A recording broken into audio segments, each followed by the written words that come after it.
I just want to preface this video with the fact that this was recorded last November. I never showed this video for some reason. It got behind me or something. And so you may see plants from last year that are no longer here.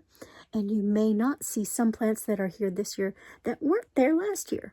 Hello and welcome to the Butterfly Sage. Today we're going to take a walk around my yard and I'm going to show you all the things that were here and planted and mature long before I got here.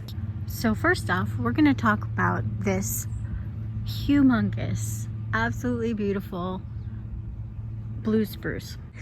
I don't even know if I can get the top of it. I certainly can't get it all in one frame unless I back out several feet. Now this Colorado blue spruce, it says they can grow to 60 feet, but I don't know how tall that is.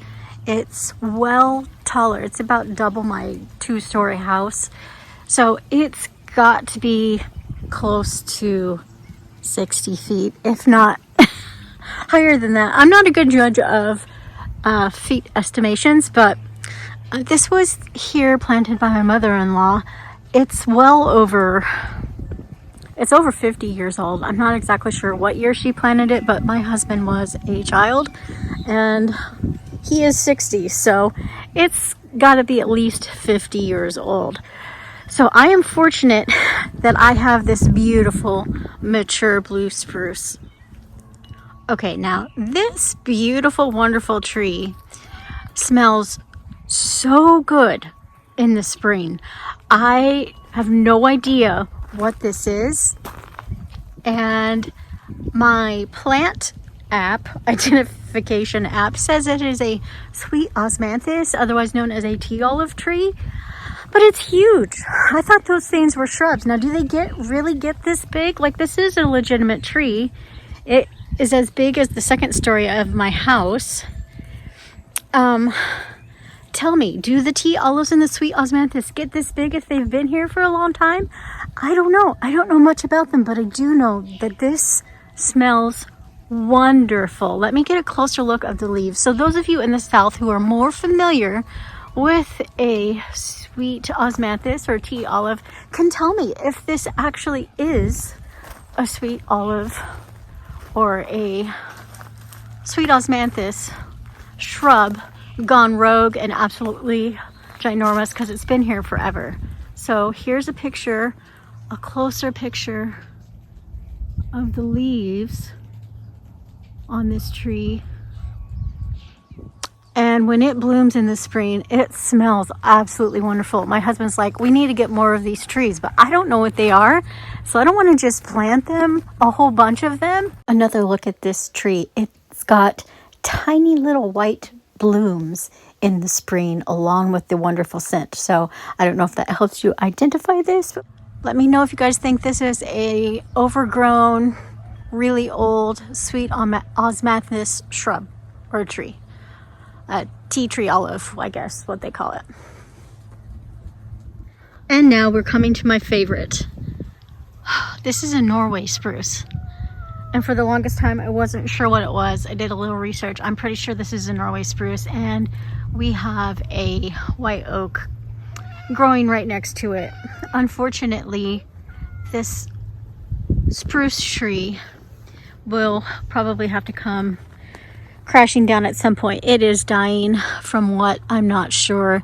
It's just as old as the blue Colorado spruce, which I love. The blue Colorado spruce, absolutely beautiful, but this Norway spruce, sorry, my cat is trying to climb up my legs again. This Norway spruce it's captured my heart. I love this tree. I talked to this tree and I'm going to be really sad when it comes down, but at some point it's going to have to. It is, even if it wasn't dying, we'd probably still have to take it down because this oak tree over here that's growing, it's actually illegal to take down oak trees in the county that I live in because the Oregon white oak is going on the verge of extinct. Like, there's not as many as there should be, and so it's illegal to cut them down here in our county here in Oregon, which is Marion County. If you do cut them down, like for instance, you're a contractor or a landscape developer, you're supposed to get a permit to knock them down, which, I mean, I'm kind of glad they do that, but yeah, so I'd probably have to knock this tree down anyway, even if it wasn't on its last legs. But I absolutely love this tree. It has been a source of moral support whenever I faced my mother-in-law. But my mother-in-law is one who planted this, so I am thankful for her for that. It is another, not a borrowed view, but something I didn't have to plant and watch grow to maturity. It's already here.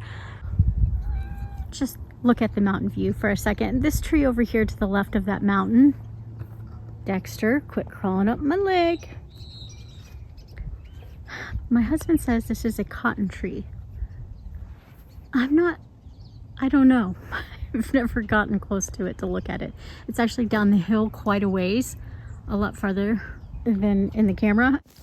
And I don't walk down there very much because we do have a cougar and a bear pass through our property every now and then. So it's much farther than I want to go alone by myself. I will have to take my husband's word on it and say this is a cotton tree that's been here for I don't know how long.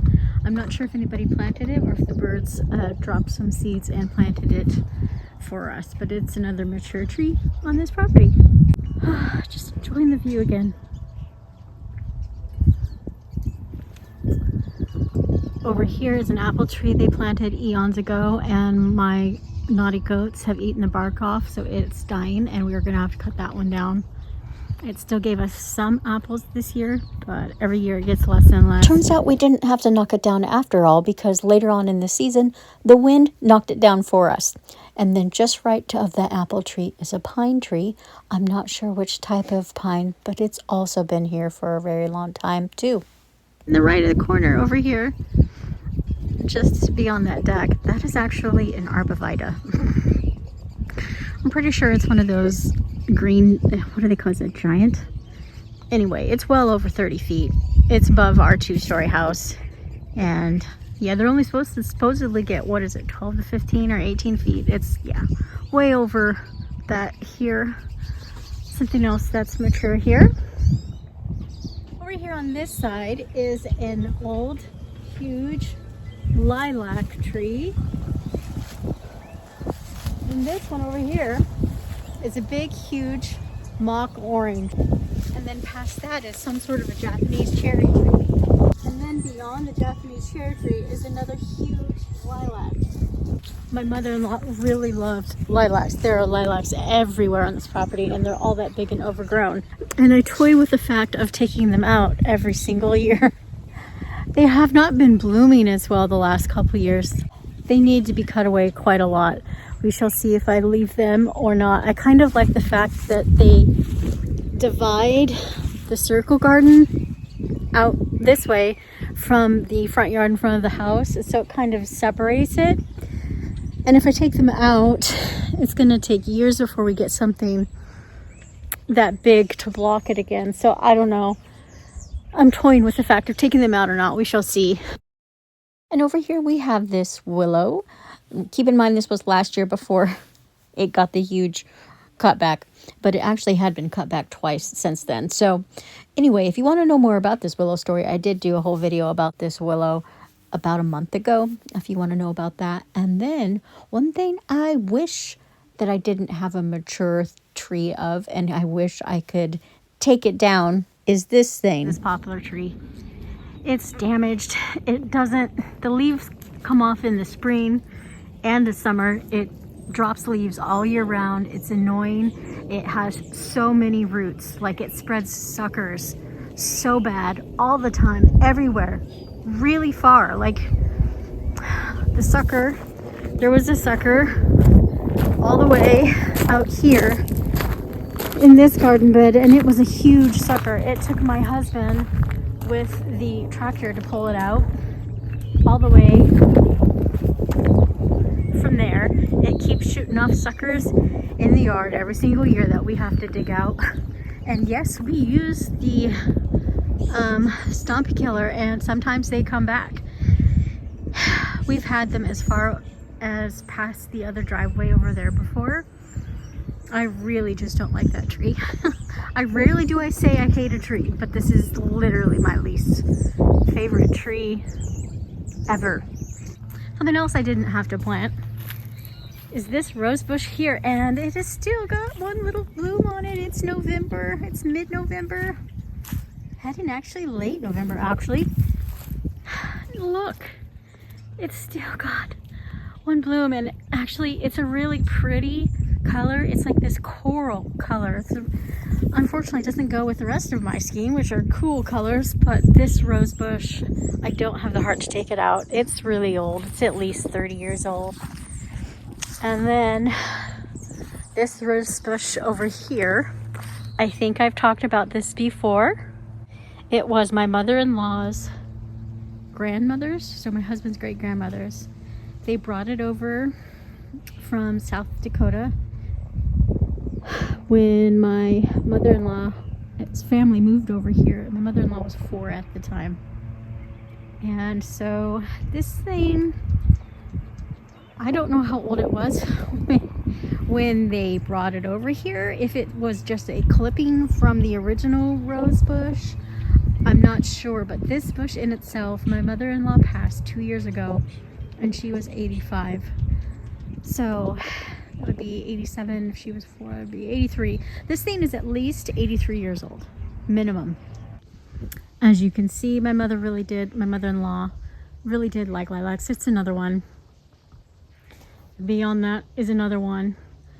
And then there's a few more in the backyard. There's like 3 more huge lilacs in the back. And then there's also a walnut tree in the backyard, which I have a love-hate relationship with. I love the fact that it gives us shade and it has beautiful leaf coloring in the fall. But I hate the fact that it drops those black walnuts everywhere. And black walnuts are toxic to animals, so we have to pick them up all the time. It's annoying. So finally, the last few mature shrubs. There is a mock. This is a mock orange. Absolutely love it.